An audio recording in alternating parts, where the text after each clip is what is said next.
Olá pessoal, voltamos então aí, matéria de atos. Vamos fazer uma questãozinha para testar o conhecimento? Na tela, olha só. A prefeitura de determinado município brasileiro, suscitada por particulares, provocada por particulares, a se manifestar acerca da construção de um condomínio privado em área de proteção ambiental, absteve-se de emitir parecer, ou seja, não se manifestou. Foi procurada e ela não falou nada. Nessa situação, a obra pode ser iniciada, pois o silêncio da administração é considerado um ato administrativo e produz efeitos jurídicos, independentemente de uma lei ou decisão judicial. Olha só que questão bacana, pessoal. E é uma questão do concurso aqui de procurador de município. São questões que o concurso que mais cobra questão difícil de direito administrativo é de procurador, porque ele vai se deparar com essas situações aqui do dia a dia, faz consultas, é sempre matéria ali de administrativo. Então, nesse caso aqui, pessoal, a gente viu que a questão, então, ela tá errada, pessoal. Por quê? Porque a gente viu que, na verdade, nesse caso aqui, não se manifestou. A obra pode ser iniciada? Não. Na administração, quem cala consente? Não, quem cala consente, nada disso. Tem que haver a manifestação expressa, a não ser que a lei ou então uma decisão judicial venha suprir essa manifestação de vontade. Fechado? Bora avançar? Vem para a tela com a gente. Então, olha só. Elementos ou requisitos do ato administrativo. Pessoal, embora não tenha uma lei que fale sobre ato administrativo, que trata toda a regulamentação de atos, não há essa lei, nós temos e podemos buscar aqui, ó, na Lei 4717 de 65, que é a Lei da Ação Popular. Lei da Ação Popular. E os autores vão tirar dessa lei, no seu artigo 5º, salvo engano, quais são os elementos que deve conter no ato administrativo, para que ali seja considerado um ato administrativo. Quando você vai fazer uma receita de um bolo, por exemplo, a lei, o bolo, vai ter que ter alguns ingredientes, alguns elementos, para que o bolo seja feito e para que dê certo o bolo, não é? Se faltar um dos elementos, aquilo pode não sair um bolo, pode ser uma coisa esquisita. Não botou fermento, vai ficar só aquela calda lá embaixo grossa, não vai ser bolo. Então, o ato administrativo é assim. Ele terá, para ser considerado um ato, alguns requisitos, alguns elementos. E a falta de um elemento desse pode gerar nulidade do ato administrativo. E a doutrina aqui tem um consenso de que o ato administrativo tem 5 requisitos e elementos. Na tela. E para você não esquecer, a gente fala do COFIFOMOB. O que é o COFIFOMOB? São 5 elementos do ato administrativo, que é o elemento competência, finalidade, forma, motivo e objeto. COFIFOMOB. Você pode lembrar assim também, ó, como fiofó, tá vendo, ó? Como fiofó. Competência, motivo, finalidade, objeto e forma. Tá vendo aí, pessoal? Então você escolhe COFIFOMOB ou como o fiofó. Qualquer um dos dois aqui vai dar certo. Eu prefiro seguir o COFIFOMOB porque é o mais tradicional, mas o como fiofó também encaixa bem, tá? Nesse caso aqui. Mas, pessoal, volta para a tela aqui. Então, o ato tem que ser praticado por um sujeito competente, visando finalidade pública, tem que ser praticado pela forma correta, tem que ter o motivo e tem que ter o objeto. E você pode ser demandado na prova para você poder, em uma questão que te colocam, analisar e apontar qual que é o vício no ato. É de competência? É finalidade? É forma? Então tem que saber identificar cada um deles. E para você saber identificar, tem que fazer as seguintes perguntas para o ato. Na tela, olha aqui. Competência, você pergunta quem? Quem que é o sujeito competente? E você descobre de quem é a competência. Pessoal, a competência para nós aqui do direito administrativo não tem nada a ver com qualificação. Se eu falo assim, nossa, você é incompetente para fazer esse ato. Se eu falo isso dentro do direito administrativo, eu não estou dizendo que ele é ruim de serviço, não. Estou dizendo, olha, você não tem competência, não tem atribuição legal para isso. Porque aqui para nós é competente quem recebeu da lei a atribuição. Quem não recebeu não tem a competência. Fechado? E eu pergunto, quem é o sujeito competente? Olha aqui comigo, olha. Quem é o sujeito competente? Aí, nesse caso, então, eu vou descobrir na lei, e a lei sempre vai me dizer quem que é o sujeito competente. A gente vai falar de cada um deles, só para você entender as perguntas que você faz. Finalidade, você pergunta para quê? Para quê? Para quê que o ato foi praticado? Qual que é a finalidade? Perguntou um para quê, descobre finalidade. E a gente vai ver que todo ato tem que ter sempre um único fim, que é satisfazer o interesse da coletividade. Fim público é sempre o fim do ato. Fechado? Forma, olha só, forma, você pergunta como que o ato vai ser praticado. E você descobre a forma. E a gente vai ver já já que o ato ele tem essa forma aqui, ó, pessoal, tá vendo? Ó, forma escrita. Você vai ter até atos de forma verbal, por gestos, sons e outros meios, em caráter excepcional. Mas o ato ele é assim, ó. Quando você recebe portaria de nomeação, ela vem por escrito. A sua portaria de nomeação no concurso do INSS vai ser um ato administrativo. Vai sair o seu nome, pensa na emoção. É um ato escrito. Não é um ato, você não vai chegar assim, olha, servidor, eu tô te ligando aqui para te nomear no concurso. Não vai ser um ato verbal, vai ser um ato por escrito, nomeando você no concurso do INSS, beleza? Diga amém, vai dar certo, viu, pessoal? Então o ato é escrito, certo? Motivo é perguntar o porquê. Por que esse ato foi praticado? Quais foram os motivos que levaram a administração a praticar esse ato? Você descobre o motivo. E o objeto, você pergunta o quê? O que aconteceu depois que o ato foi praticado? Você pergunta quais foram os efeitos que foram produzidos após a edição do ato. E aí você descobre o seu objeto. Maravilha? Então, só para adiantar, os elementos COF e FONMOB, vamos ver agora cada um deles de forma separada. O maior, que a gente tem mais pontos a colocar, é o da competência. Cuidado aqui, ó, pessoal, atenção, ó. Olha aqui, pessoal. Competência pode aparecer em prova com o nome de sujeito, tá? Por quê? Nós temos uma autora, que é a Maria Silvia de Pietro, que ela fala assim, ó. São elementos do ato: sujeito, finalidade, forma, motivo e objeto. Ela usa sujeito ao invés de competência, tá bom? Que ela fala, o sujeito é que tem que ser competente. Ela não fala diretamente da competência, mas, regra geral, você vai encontrar competência na maioria das provas, raramente aparece. Eu falo que, de repente, aparece, fica em dúvida, para você não errar a questão. Maravilha? Então, competência ou sujeito, o que é? Vem para a tela. Competência ou sujeito é o poder que a lei atribui ao agente público para a prática dos seus atos. Então, é o poder que a lei atribui ao agente público para a prática dos seus atos. Então, nesse caso aqui, pessoal, o que vai acontecer? É a lei que vai dizer quem é competente e quem não é competente. Toda competência é dada pela lei, delimitada pela lei e retirada pela lei.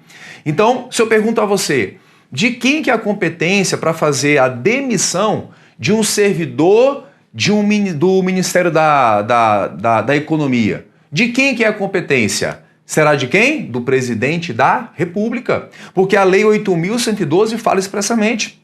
É competente o presidente para aplicar a demissão. Se for um servidor do Senado, é o presidente da casa, que é o Senado. Por quê? A Lei 8.112 fala expressamente.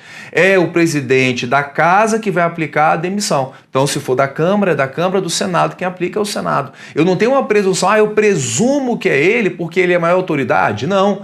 Competência decorre da lei e é sempre delimitada pela lei. Fechado? Então, competência, o poder dado pela lei para praticar os atos. Se a lei te deu competência, deu atribuição, você é competente. Se não te deu, você não é.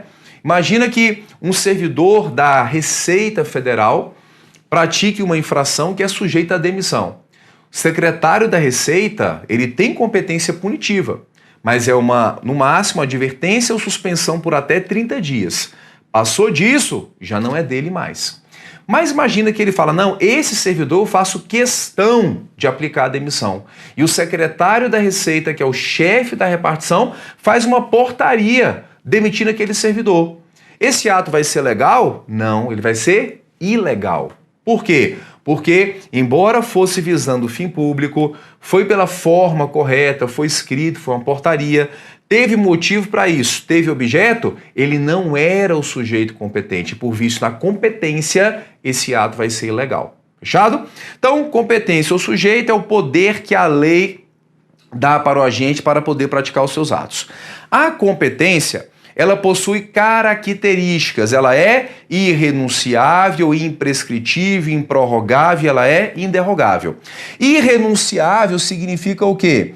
O agente público não pode abrir mão das suas atribuições.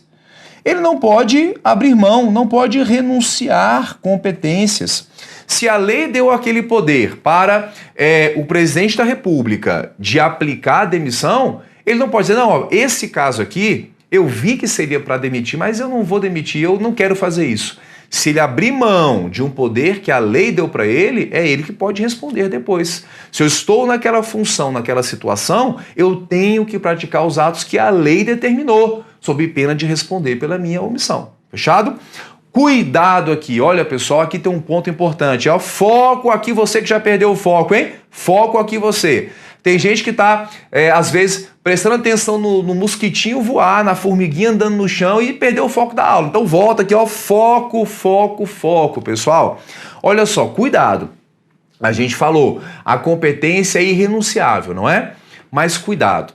O artigo 11 da Lei 9784 fala da seguinte forma: a competência é irrenunciável, salvo quando houver casos de delegação e avocação. Cuidado com essa redação da lei. Por quê?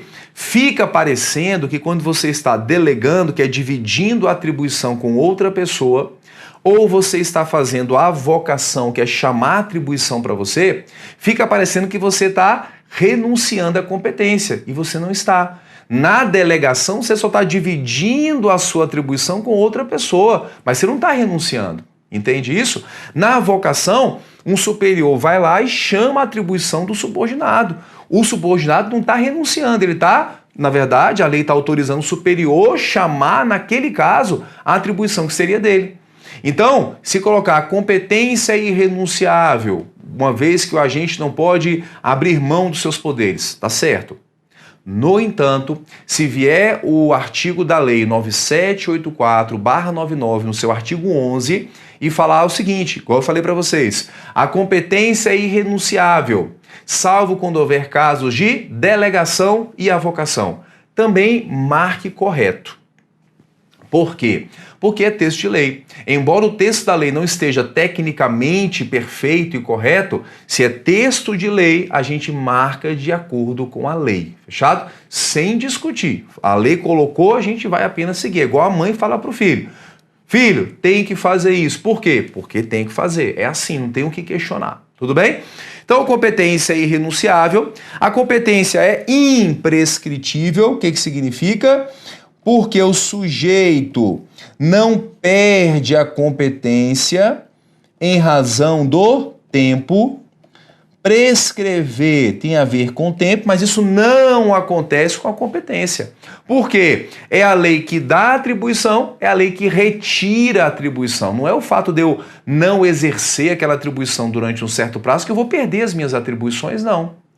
Se eu pego uma licença para interesse particular, fico 3 anos fora do meu cargo, depois prorrogo, fico mais 3. Nesse caso, quando eu voltar para o meu cargo, eu vou voltar sem as minhas atribuições? Não, eu não vou perder minhas atribuições por não exercer minhas competências durante um prazo, porque ela é imprescritível. A lei dá, é a lei quem vai retirar. Maravilha?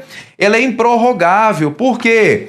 Porque ela não se prorroga. Ô, professor, que conceito, hein? É porque, na verdade, às vezes tem algumas situações que é melhor o exemplo do que o conceito. Prorrogar é se estender. A competência não se estende. Nesse caso aqui, eu não posso prorrogar as minhas atribuições, não posso estender as minhas atribuições. Se a lei deu atribuição para o chefe da repartição aplicar advertência ou suspensão por até 30 dias, ele não pode se dar a atribuição, ele não pode estender a sua atribuição. Ele não pode fazer isso. Porque se ele, vem aqui para a tela, se a lei deu para ele um conjunto de atribuições, se ele sai das suas atribuições, ele vai estar inevitavelmente aqui, ó, entrando na atribuição que é de uma outra autoridade. Porque é a lei que vai separar tudo isso certinho. Então eu não posso estender as minhas atribuições se a lei não fez isso. Tudo bem? E por isso que ela é improrrogável. Outro ponto, inderrogável, porque não se transfere pela vontade das partes. Então, pela simples vontade dos interessados, eu não posso transferir atribuições. Então, nós temos, por exemplo, delegação de atribuição. Delegar é uma coisa. Delegar, a lei vai regulamentar e a lei vai dizer, olha, você pode delegar atribuição nessas e nessas situações. Nós temos delegação de atribuição porque a lei permite, a lei regulamenta isso. Só que se não tivesse uma lei regulamentando quando pode delegar e quando não pode, eu não poderia ficar fazendo troca de atribuições com outra autoridade. Sou ministro da Economia, olha, então eu sou ministro da Economia, mas a lei me deu essa atribuição aqui, só que, olha, essa aqui eu não gostei, vamos trocar com outro ministério? Eu não posso fazer essa derrogação, transferir, se a lei não regulamentar, quando pode e quando não pode. Fechado? Então, memorize aí as 4 características, põe na tela a produção da competência: irrenunciável, imprescritível, improrrogável, e ela é inderrogável. Maravilha? Avançando para quase finalizar a competência, vícios na competência. Pessoal, nós temos aí então vícios que vão deixar o ato ilegal no elemento competência. Quais são esses vícios? Primeiro, excesso de poder. Pessoal, excesso de poder é quando a autoridade vai além das suas atribuições ou provoca um ato para o qual não tenha atribuição. Então, vai além das suas atribuições ou provoca ato para o qual não tenha atribuição. Então, pessoal, o que vai acontecer? É aquele velho exemplo do chefe da repartição. Se eu estou como chefe da repartição, imagina, eu sou o diretor da Polícia Federal. Como diretor, chefe da repartição, poderia aplicar até uma suspensão por 30 dias.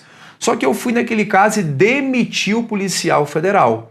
Eu estou agindo com excesso de poder, um ato para o qual eu não tenho atribuição, estou excedendo as minhas atribuições punitivas. Isso é forma, lembrando, de abuso de poder, tá lembrado? Pelo excesso de poder. Vou além das atribuições ou pratico o ato para o qual não tinha a mínima atribuição. O ato nasce viciado quanto ao elemento da competência. Fechou? Fechamos aqui? Segundo vício, bora para a tela. Segundo vício, agente ou função de fato, ou também pode aparecer agente putativo, que é aquele que tem uma aparência de legalidade. Agente ou função de fato é aquele que está irregularmente exercendo uma função pública. Ele está ali de maneira irregular. Houve, podemos dizer, até uma certa participação da administração na irregularidade da sua investidura.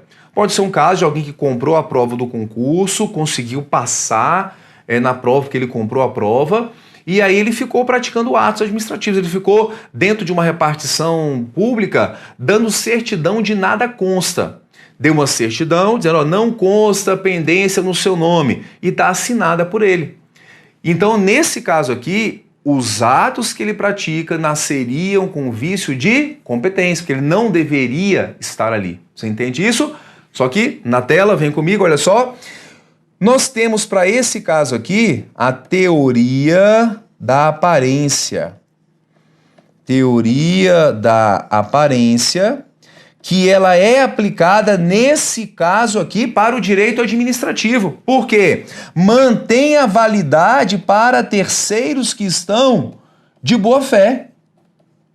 Então, para terceiros de boa fé, eu vou manter a validade desses atos. Me acompanha aqui, olha só, pessoal. Então, aquele servidor que comprou a prova, foi investido na função, mas descobriram a ilegalidade que ele fez, que foi comprar a prova, ele vai ser retirado dali.